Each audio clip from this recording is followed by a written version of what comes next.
Shalom adik-adik, selamat pagi. Apa kabar hari ini? Los harap kita semua dalam keadaan yang baik ya. Nah, adik-adik, Los Ika hari ini akan menemani adik-adik semuanya di dalam renungan harian sekolah minggu YKTB. Nah, sebelum kita merenungkan kebenaran firman Tuhan, mari kita berdoa. Tuhan Yesus, terima kasih untuk penyertaan-Mu dan pertolongan-Mu di sepanjang istirahat kami pada malam hari ini. Dan pagi hari ini kami semuanya boleh bangun dengan kekuatan yang baru, semangat yang baru yang datang daripada Tuhan. Dan sebelum kami melanjutkan aktivitas kami sepanjang hari ini, kiranya Tuhan menolong kami di dalam merenungkan firman-Mu. Tuhan pimpin kami supaya kami mengerti dan memahami dan melakukan firman Tuhan di dalam kehidupan kami sepanjang hari ini. Dalam nama Tuhan Yesus Kristus kami sudah berdoa. Amin. Nah adik-adik, hari ini kita mau merenungkan kebenaran firman Tuhan yang terambil dalam kitab 2 Petrus pasalnya yang kedua ayat yang kelima. Demikianlah firman Tuhan. Dan jikalau Allah tidak menyayangkan dunia purba, tetapi hanya menyelamatkan Nuh, pemberita kebenaran itu dengan 7 orang lain, ketika ia mendatangkan air bah atas dunia orang-orang yang fasik. Nah adik-adik, tema renungan firman Tuhan kita hari ini yaitu Nuh pemberita kebenaran. Nuh pemberita kebenaran. Nah, Losa mau tanya dulu nih sama adik-adik semuanya. Siapa di sini yang belum pernah mendengar cerita tentang Nabi Nuh?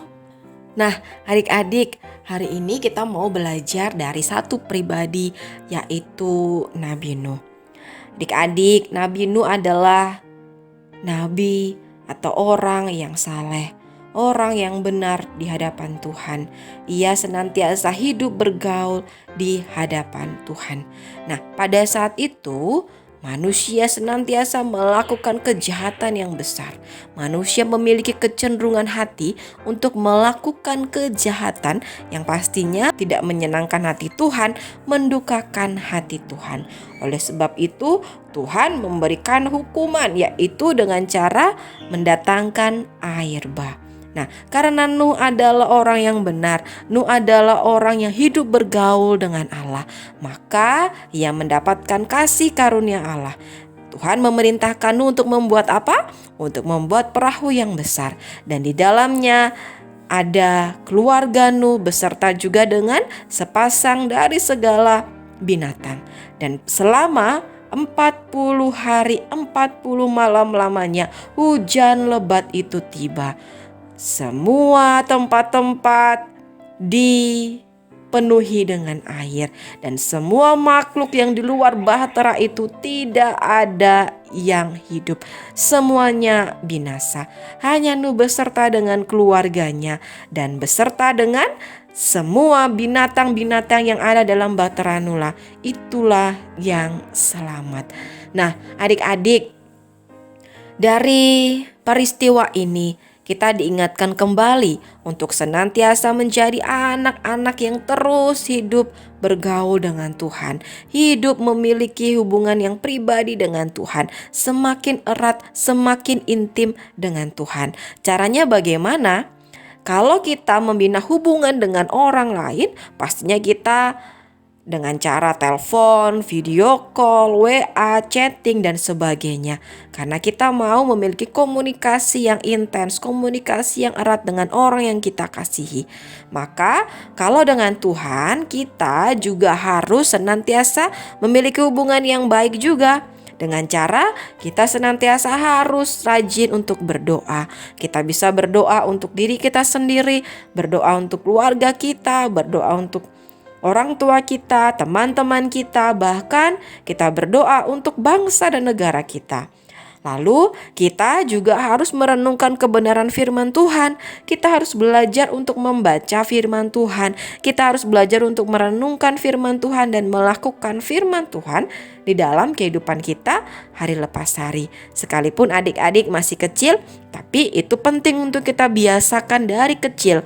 Sehingga nanti adik-adik ketika dewasa nanti, adik-adik sudah tahu apa yang menjadi kehendak Tuhan, apa yang menyenangkan hati Tuhan, dan apa yang tidak menyenangkan hati Tuhan. Lalu kita juga harus senantiasa terus beribadah juga kepada Tuhan.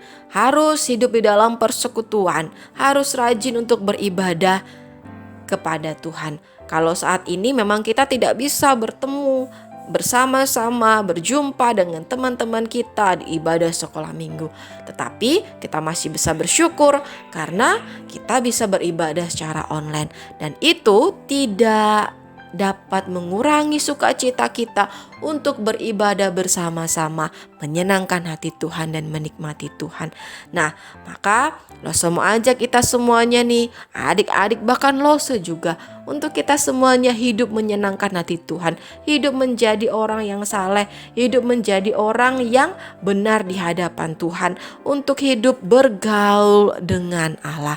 Nah, adik-adik, menjadi penting untuk kita senantiasa hidup bergaul dengan Allah, karena di tengah-tengah keadaan zaman sekarang semakin berkembang, semakin modern, ada banyak hal yang menawarkan kenyamanan, kebahagiaan, keindahan yang membuat kita itu jauh daripada Tuhan. Maka penting untuk kita semuanya untuk memiliki fondasi yang kuat di dalam Tuhan, supaya hidup kita nantinya kelak kedapatan menyenangkan hati Tuhan.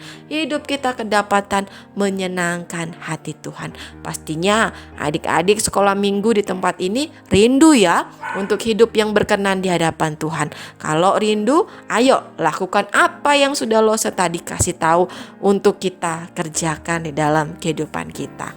Nah, amin untuk firman Tuhan kita di pagi hari ini. Mari kita berdoa. Tuhan Yesus, terima kasih untuk firman-Mu yang kembali lagi mengingatkan kami untuk kami harus menjadi orang yang benar, hidup yang saleh, hidup yang senantiasa bergaul dengan Allah, hidup memiliki hubungan yang intim, hubungan yang pribadi dengan Engkau. Sekalipun kami semuanya masih kecil ya Tuhan, tapi kami rindu kiranya Tuhan menolong kami semuanya untuk kami boleh hidup menyenangkan hati Tuhan, hidup dekat dengan Tuhan.